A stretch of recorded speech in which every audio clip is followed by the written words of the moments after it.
Hello everyone, in this video I'll be showing you how to easily defeat Rogue Mega Heatran in Pokemon Legends ZA. Now, the trick to this fight is to bring a ground type, Drillbur and Garchomp being the absolute two best in this fight because he has a 4 times weakness. You want to have a donut that's going to give you at least 3 minutes of time in there. That'll give you 2 times where you can Mega Evolve your Pokemon. However, you're going to see that we only need to do it 1 time here with Garchomp. Now, the best moveset here is to have Swords Dance, Sand Tomb, Bulldoze, and Earthquake. The reason we want to have Sand Tomb is because Heatran doesn't move, so you can just continually keep spamming it and it'll deal damage over time, which is extremely useful here. Earthquake being the most powerful ground move that we can throw onto here, and Bulldoze just a quick cooldown. Swords Dance gives you that big power boost, so you can just continually keep spamming those 4 moves here. And you're going to see, even though we can't Mega Evolve yet, it's still doing a pretty good amount of damage, but the moment that we can Mega Evolve, we're going to destroy Mega Heatran. Now, Heatran does do a ranged attack against us, which is pretty easy to dodge roll, but we can also use our Mega here to avoid an attack. You saw he did Earthquake there, and I was able to avoid getting hit by using the Mega, so that was quite nice. Now,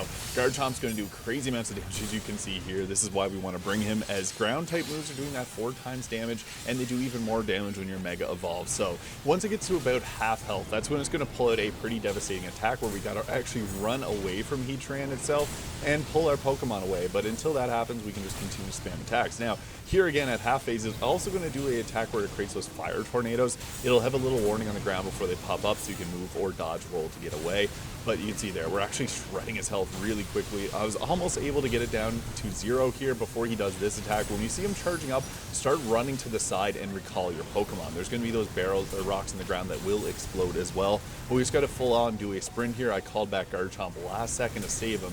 Another nice thing about fights is you can actually go into your inventory and use items at any time, so that's something we want to do because Garchomp is burned and at very low health, so full restore time it is letting him get back into the fight, not to worry too much. But again, Drillbur or Garchomp are going to be great choices here because their ground type moves are going to do double damage, taking out Heatran easily in Pokemon Legends ZA. If you have any questions, feel free to leave them in the comments below.